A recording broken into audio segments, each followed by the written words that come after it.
Now, more of The Drive with Steve Jaxon on the news and talk of Sonoma County. 1350 KSRO. Everything's a medical term now.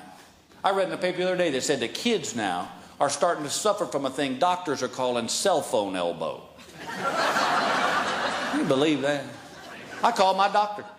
I said, hey man, I think I'm getting road rage finger.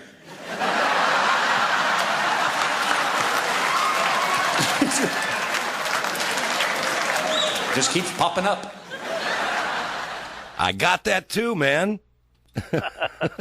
We're talking to the great Bill Engvall. He'll be appearing live at the Flint Center. It's going to be a great show in Cupertino on the 24th. Tell us how the Blue Collar Comedy Tour got together. That was that all kind of came from an idea, actually a joke that Jeff and I used to do together. Is that we used to joke about in the twilight of our careers, we'd go out together doing car shows and stuff, and like Paul Revere and the Raiders and the Turtles. Right. He'd be on one end of the stage going, "You might be a redneck," and I'd be on the other end going, "Here's your sign." And also we kind of went, well, we kind of draw from the same crowds.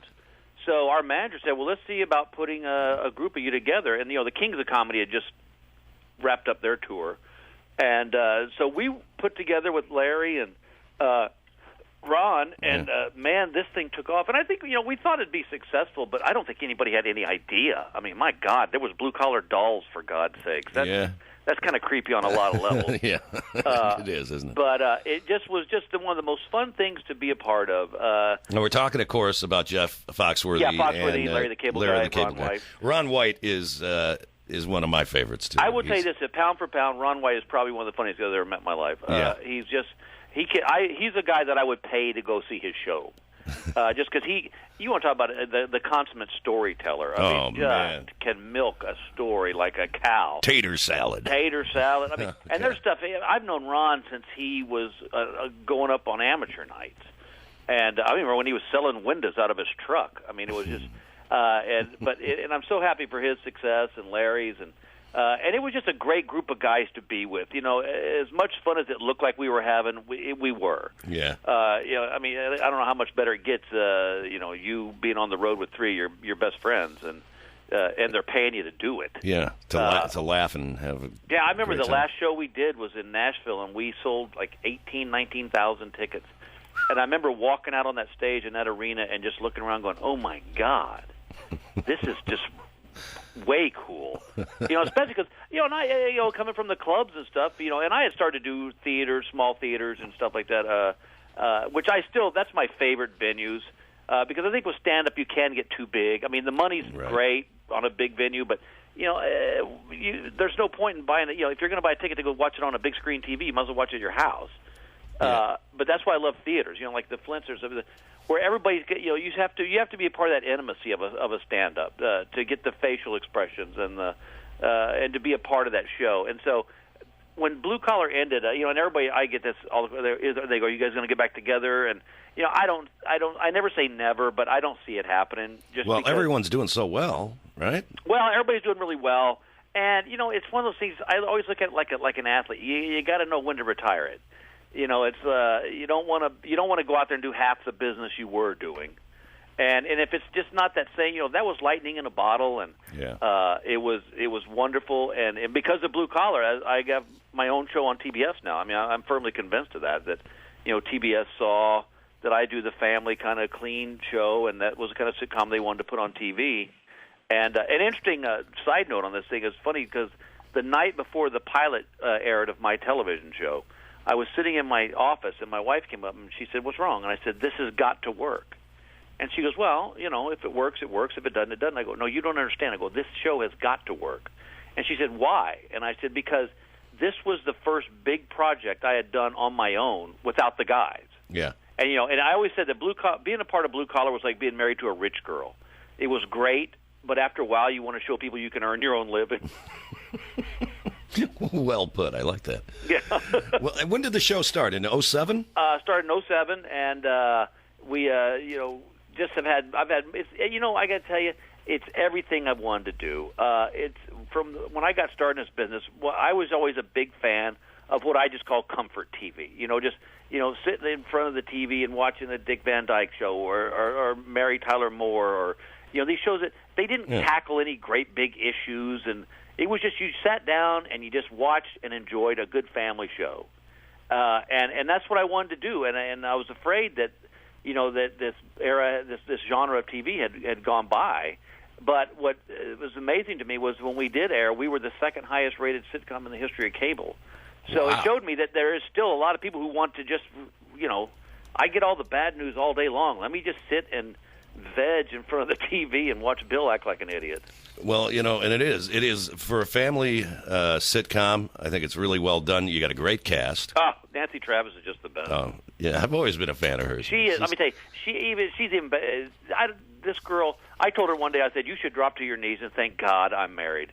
And she said, why? And I said, because every day it'd be like, will you go out with me? Will you go out with me? Yeah, she's a babe, I got to say. Yeah, she is. She's a smoking. Yeah, that's great. And but it's it's just sometimes it's easy in this business to get caught up in what you're not doing. But it's like to sit here and to be able to talk to you and I look up on the wall and I see gold records and platinum records. I mean, those words never entered my mind. When I started doing stand-up, stand-up was just a cool hobby. I could work at night, drink on the job, and sleep in late. I mean, it was the best job ever. And now here I am. It still amazes me to this day, and I've been doing this almost 30 years now, that people still pay money to hear what I have to talk about. And it's just I get the most wonderful fans, and they allow me to do what I love. And it's as long as they keep coming out, I'll keep putting them out there. You've played up here in Santa Rosa at the Wells Fargo Center, haven't you? I believe so, yeah. It might have been called the Luther Burbank Center. That was it, yeah. It was an old church. Right. Well, they've redone it. I love that place. Oh, it's one of the greatest venues in the Bay Area. Yeah, I know. And everyone who comes up says that. And, a lot. George Carlin filmed his last HBO special there. Dana Carvey filmed his There's HBO something special. about that building. It is just... Yeah, I mean, I've never played. I don't know if they still have the pews. No, they have seats now. That was the best. I love that. Why did they change? That was so awesome. It was unique. There's no question about it. Yeah, I mean, I go back to I used to work Rooster Teeth Feathers. Yeah, then that's still around too. I'm telling you that those I had more. That was the thing. When I moved to L.A., if you really wanted to prove yourself, you had to do it in the Bay Area. I mean, because the Bay Area always had the greatest bed of comics. I mean, just brilliant guys.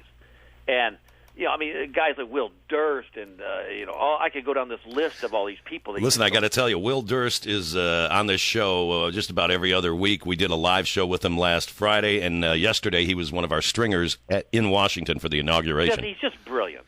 He makes me laugh out loud. He's going to be on D.L. Hughley's show on CNN this Saturday night. Oh, God, that ought to be good. So check that out, yeah.